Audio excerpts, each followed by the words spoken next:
Good morning, students of class ninth. Hope you all are well with your families. I once again welcome you in session of science. Today we will continue with lesson 6, that is tissues. This chapter 6 consists of 3 videos, and this is last video, that is third video. We have done epithelial tissues and connective tissues last week. In this video, I'll explain you about muscular tissues and nervous tissues. Let's recapitulate quickly. Animal tissues are classified into 4 types: epithelial tissues, connective tissues, muscular tissues, nervous tissues. This epithelial tissues and connective tissues we have done. Now I'll start with these muscular tissues. Muscular tissues. These are also called contractile tissues. Muscular tissues are associated with the movement of body parts and locomotion of the individuals. That means these muscular tissues, these are associated with the movement of body parts. That means we lift our arms, we also lift our feet, we also show locomotion. For example, we move from one place to another. That is only due to these muscular tissues. Muscular tissues consist of elongated cells that are called muscle fibers. Muscle fibers are the elongated cells which are present in the muscular tissues. Muscles contains special proteins called contractile proteins. The special proteins which are present in muscles is known as contractile proteins, which contract and relax to cause movements. Now, proceeding on the types of muscular tissues.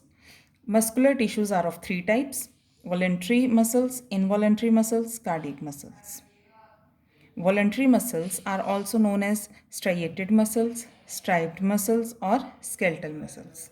Involuntary muscles are also known as non-striated muscles, unstriped muscles, visceral muscles, or smooth muscles.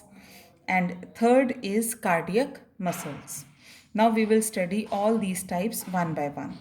More than 600 muscles control various movements of our body parts. That means more than 600 muscles are present in our body, and they help us in movement, or they also help us in locomotion.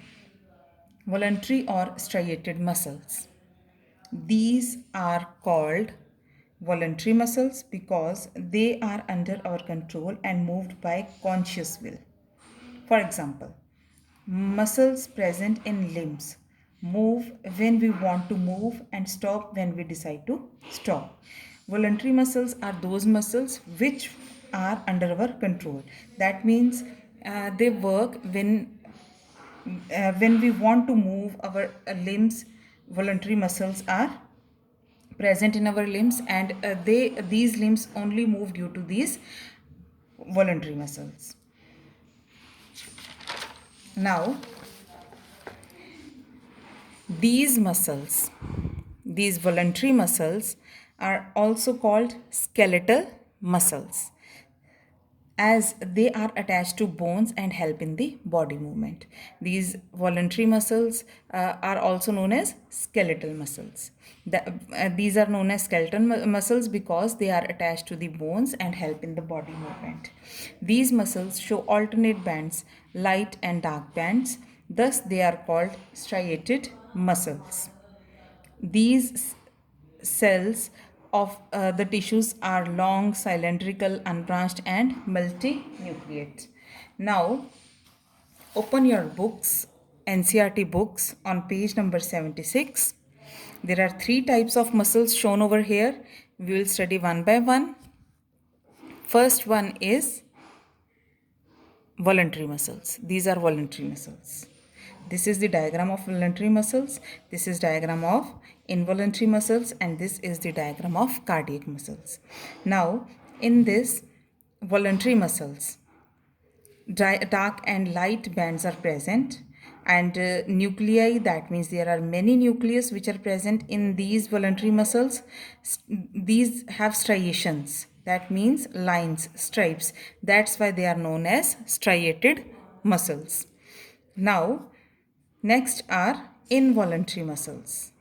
Involuntary muscles. Before explaining this diagram, I would like to explain you the features.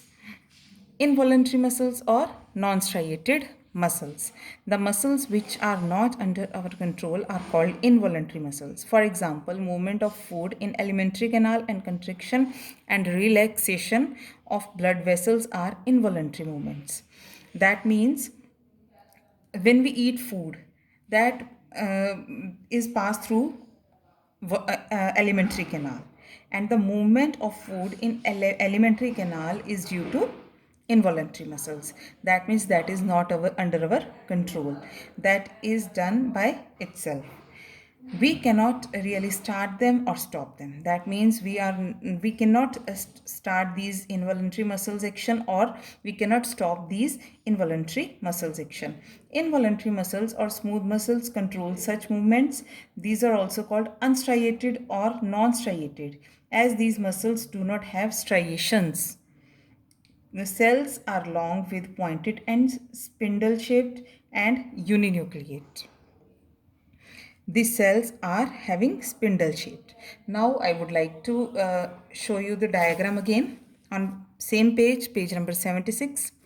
This is B diagram.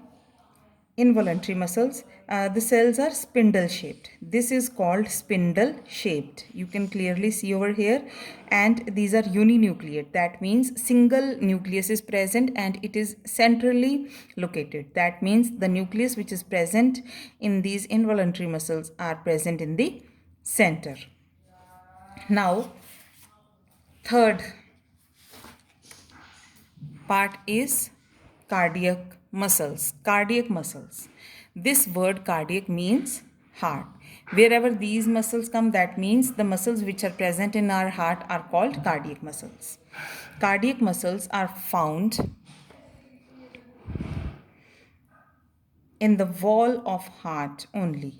The cardiac muscles are found in the wall of heart only. They are striated yet involuntary. That means they have striation, but yet they are involuntary. That means they are not under our control. As we all know that heart work on its own. We are not going to control, we cannot control our heart. Heart muscles cells are cylindrical, branched and uninucleate. The diagram of same this cardiac muscles is shown on page number 76. This is the cardiac muscles. It has striations. Still, it has striations, yet it is involuntary muscles. That means they are not under our control. This is also uninucleate. That means nucleus is present in these parts. In these striations, nucleus is present. Now, next is nervous tissues. Nervous tissues are highly specialized for transmitting the stimulus very rapidly from one place to another within the body.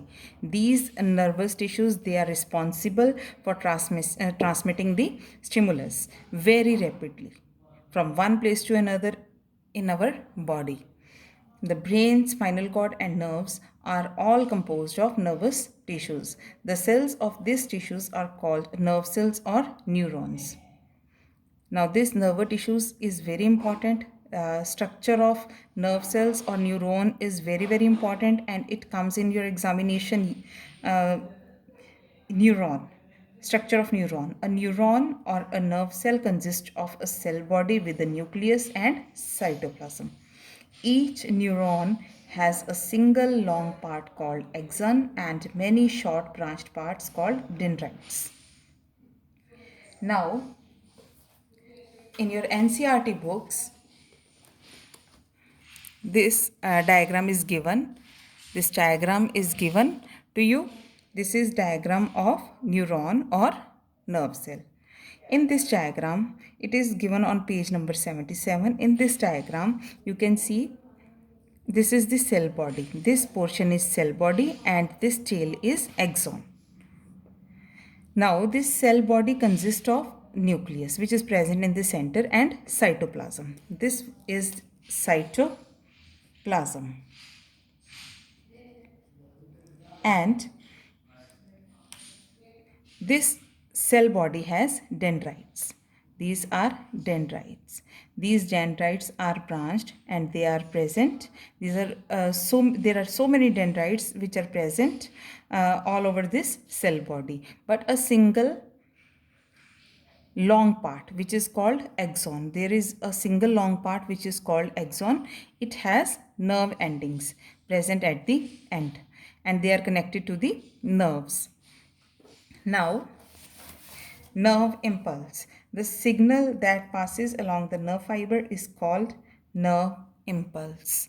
Now, students, this chapter is complete and you have to do all back exercise questions given in your NCERT books and blue questions, inserted questions which are given in between the chapter that you have to do in your fair notebooks.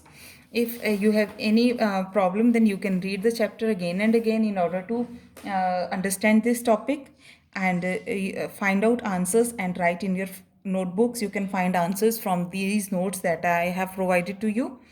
And after this, you have to do one assignment which I'll send you for assignment of lesson number 6, that is tissues, that you have to do in your fair notebooks.